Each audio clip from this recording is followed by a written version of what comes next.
Imagine you're holding a tiny D20 dice and suddenly your luck begins to change. What happens next?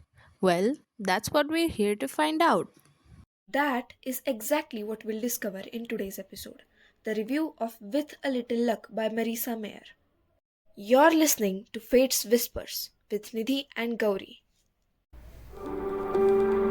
Whisper of fate, where luck takes flight, a roll of dice and love's soft light. Every chance a story to uncover.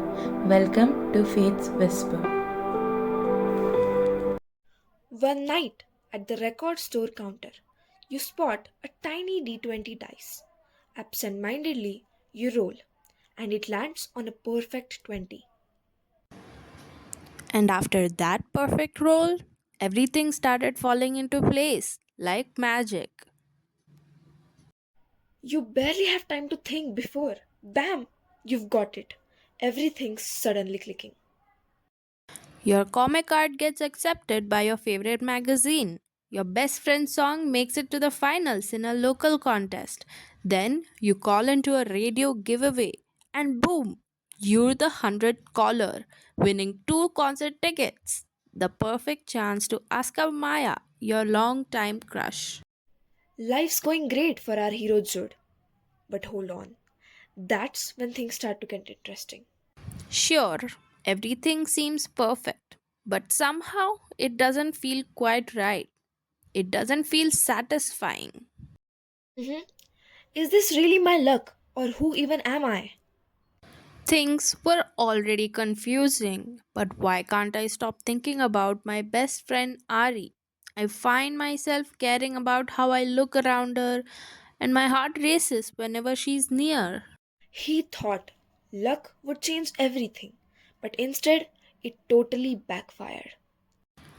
Once he lost the magic dice, everything started falling apart.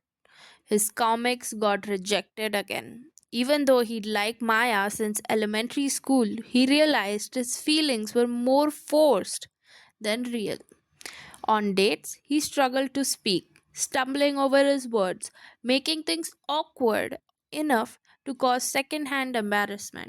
He knew he didn't like Maya anymore, but that only made things messier. During this time, he came off clumsy and awkward, acting weirdly as his emotions tangled. His fixations on the magic dice made him seem docky and unsure. He couldn't take charge of his own life, his hesitations making him appear passive and awkward.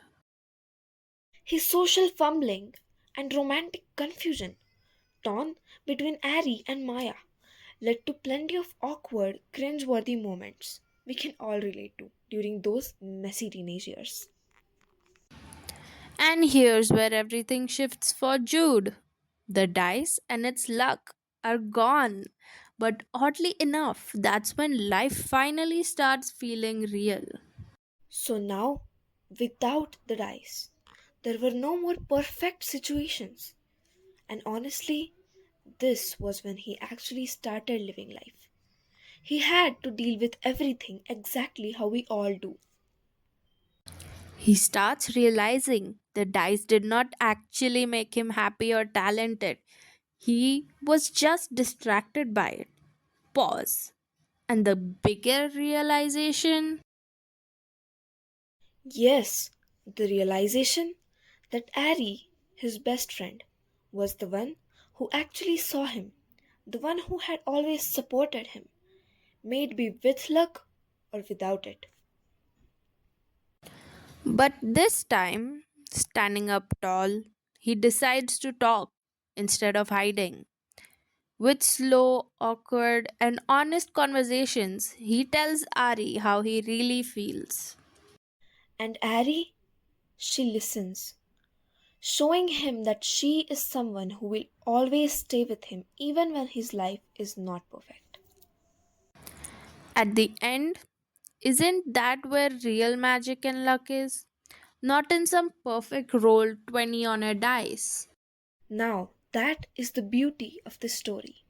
The magic failed to teach Jude how to live life, but losing it was when he started gaining everything else.